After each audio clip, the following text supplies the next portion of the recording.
Si quelqu'un marche dans l'obscurité et manque de lumière, qu'il regarde vers le ciel, compte sur Dieu et dépend de sa parole, qu'il mette son espoir et s'appuie sur l'Éternel son Dieu, afin qu'il mette son espérance et place sa confiance dans le Dieu de son salut.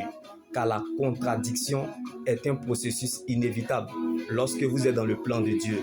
C'est ce qui a trahi Gédéon dans la faiblesse et Jérémie dans le trou. Ils pensent qu'ils étaient les seuls à souffrir. Mais bien aimés, la grande visitation de Dieu nous trouve parfois en dehors de notre zone de confort. Comme plusieurs ont perdu et raté la visitation de Dieu parce qu'ils refusent de perdre leur honneur, leur confort, leurs raisons ou leur dignité. Pour suivre Jésus, il faut être fou, aveugle et zinzin. Car ce sont les fous qui iront au ciel comme Abraham. C'est par la foi qu'Abraham est parti sans savoir où il allait. Si Dieu te veut, il t'aura. Donc, apprenons à marcher avec Dieu dans l'inconnu, comme à l'arrêt, lorsque tu attends ton bus, et le bus que tu n'attendais pas arrive. Tu es pressé et tu montes. C'est là le bus que tu attendais arrive par derrière.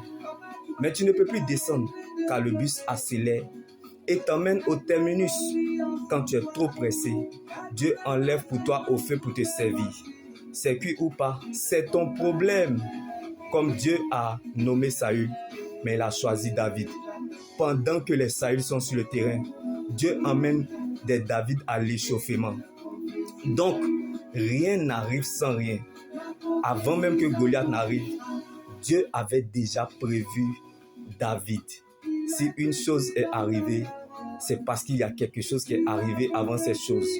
La grandeur ne surprend pas les grands. Donc quand tu vois un Goliath, c'est parce qu'il y a un David qui est là. Donc les épreuves nous apprennent qui nous sommes. Donc apprenons à se taire pour que Dieu parle à notre place. Tu es le David de cette situation. La preuve de Dieu dans cette épreuve, comme David dans la bataille contre Goliath, l'Éternel est devenu sévère. Les tueurs de Goliath voient déjà la récompense derrière, même avant le combat. Car les épreuves viennent en fonction de la foi que Dieu a déjà disposée en chacun. Donc chacun a ses épreuves taillées à sa propre mesure, car la foi doit être éprouvée avant d'être approuvée. Dieu ne t'a pas mené si loin pour t'abandonner.